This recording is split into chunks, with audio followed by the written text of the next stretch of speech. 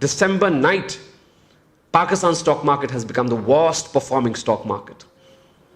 And there's a method to madness. Be assured, there's a method to madness, and this madness has a pure method. Yes, there's a pure method and everybody knows about it, and we're going to discuss about it.